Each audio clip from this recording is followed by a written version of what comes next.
As the Thunder lead the Nuggets 3-2. Game 6 tomorrow in Denver. Nikola Jokic had a huge game, 44 points, 15 rebounds. Jokic had 4 of Denver's 5 total field goals in the fourth. And Big Perk had this to say late last night. Bron gets tired at 40 years old and people question his greatness, but Jokic gets tired and he needs more help.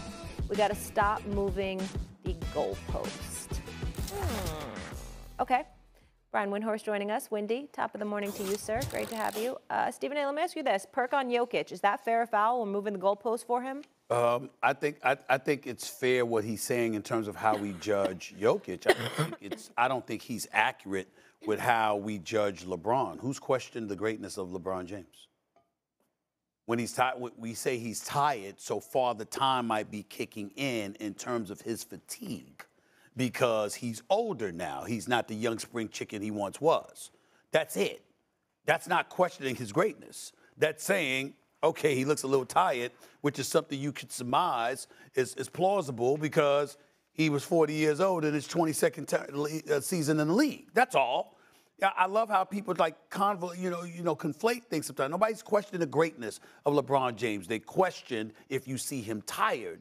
Okay. He's not what he used to be in terms of the level of conditioning that he once had. It's still phenomenal at age 40 in his 22nd season. But you don't look at LeBron James, the player, and question anything about that. That's number one. Number two, when it comes to Jokic, I think that he's been beat up.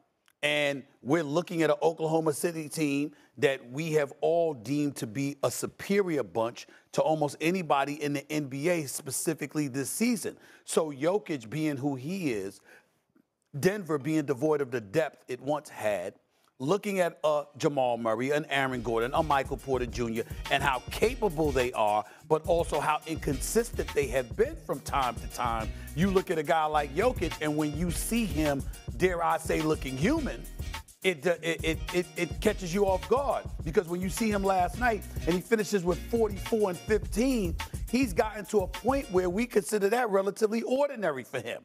So when we saw him struggling the way that he has in some games this year, we're like, that's not what we're accustomed to seeing, and we're pointing it out. So Perk's right to point that out, but not to accuse folks of moving the goalpost and using LeBron James as the litmus test to make such an assertion.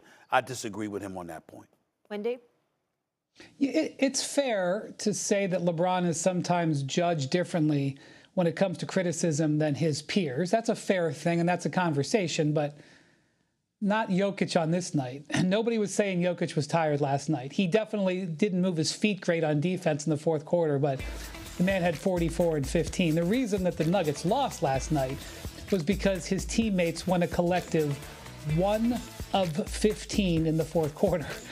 You're not winning a game in this level of the playoffs against a level of team like the Thunder when your teammates go 1 of 15 in the fourth quarter. And the reason, guys, is because they have no bench, literally no bench.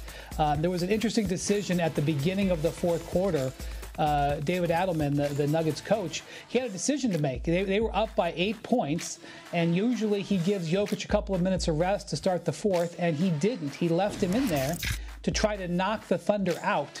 And I do think that at the end of the game, that might have been a factor because I think Jokic was a little slow-footed closing out when they put him in pick and roll. But I'm certainly not criticizing him. I'm criticizing the makeup of the Nuggets, which is one of the reasons why their general manager was fired at the end of the regular season, because the roster build-out hasn't kept pace.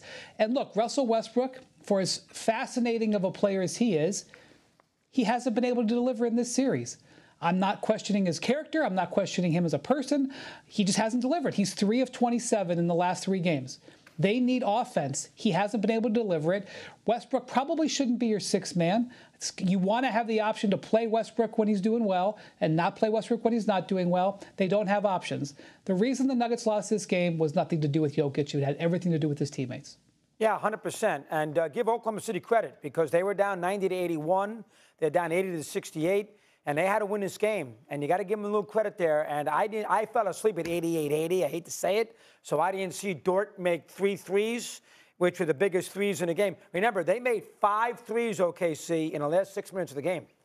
5 threes, and Porter did a terrible job. What are you looking at me that way for? I can't go to bed?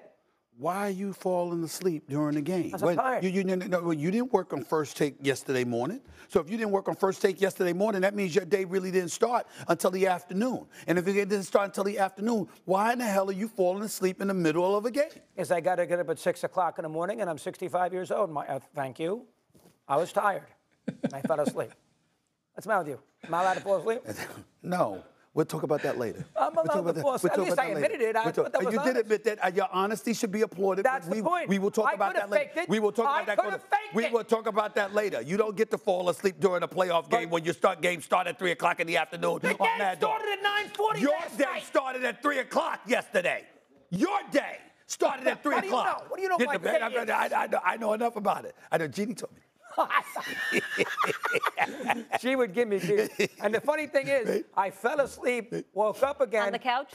In bed. Put the TV That's back your problem on. right I there. said, how the hell did I You turn it can't off? I'll watch let the- Steve carry me. You're setting yourself up when you try to watch the game in bed. You got to watch it on the couch. You can't and do you it. got to sit up. You can't do it. She would know. But give Dort credit. Give Wendy credit. You know, he had to stay up in the middle of the night. You, of course, yeah. Dort made the 3 threes. They did make 5 threes in the last 6 minutes of the game. Know what that was. And I love Perk, but Perk, when he scores 44 points and 15 rebounds, maybe that's not the time to put out a tweet saying he's tired with that kind of performance. I would also say that. That's Perk being a curmudgeon. That's Perk being a curmudgeon. By the way, his little son beat me in the game of basketball. Little 8-year-old bullied me and beat me in the game of basketball and said, "I beat you, old man." That's how big. No, really? That's how Carter, his little kid Carter, he's an adorable little kid. He beat me in the game of basketball and said, "I beat you, old man." That's one of the great players in the history of Winston-Salem. Did it hurt your feelings? It hurt your feelings a little. Not at all. Not at all. Did TVA love the kids. You didn't know clinch that? the series last TVA love night the going up kids. 3-2, Wendy? I have a confession to make. 2 nights ago, while I was doing Countdown in LA, after getting up for Get Up that day, Malika had to wake me up in the 4th quarter of the Warriors and the Wolves game. So, it can happen. It can happen. Wow. But, that game wasn't exactly that exciting in the 4th quarter.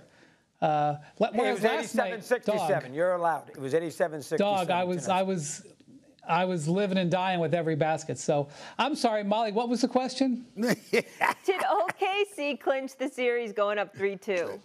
No, hell no. Let me just tell you one interesting facet of this series. I want to praise Oklahoma City all over the place for the way they handled their business in the 4th quarter last night. It showed incredible growth year over year because they were in the same moment last year. It was 2-2 in Game 5 at home against the Mavericks, and they didn't deliver in that game. I don't know if I would say they choked, but they didn't deliver. Specifically, Jalen Williams, he had a miserable end to that series last year. He worked so hard on his game. He hits the biggest shot of his career to break the last tie in this game. And also, and I know Stephen A. holds Sam Presti, the team president, accountable. Sam Presti's acquisitions from last year, Isaiah Hartenstein and Alex Caruso, played big roles in this game. Having said that, no, this series is absolutely not over. Right. And this is one thing to keep an eye on. So in Game 6, it will be the 7th game in I think, 15, 16 nights for Denver. It's going to be brutal to win that game at home. However, they get an extra day if they get to Game 7. If they can get Game 6 at home, they get 2 and 7, and that could be a world of difference for Denver. Keep an eye on that. Well, let me say this real quick. He brought up Sam Presti. I have never uttered a negative syllable about Sam Presti in terms of his ability to acquire talent. My issue with him is that he has been the man running the Oklahoma City Thunder doggy since 2007. You got to win something. Okay? Yep. 17 plus years as the executive, as the president of basketball operations, with Hall of Fame talent, league MVPs, perennial all-stars draped all over the roster, okay? And he's been a title contender at least 8 years of those 17 years. At least 8 years of those 17 years, probably more. And he doesn't have one single championship to show for it. At some point, you have to close. You can't be one of those executives that the ownership is just satisfied. You make us money, you keep us competitive. No, you got to close.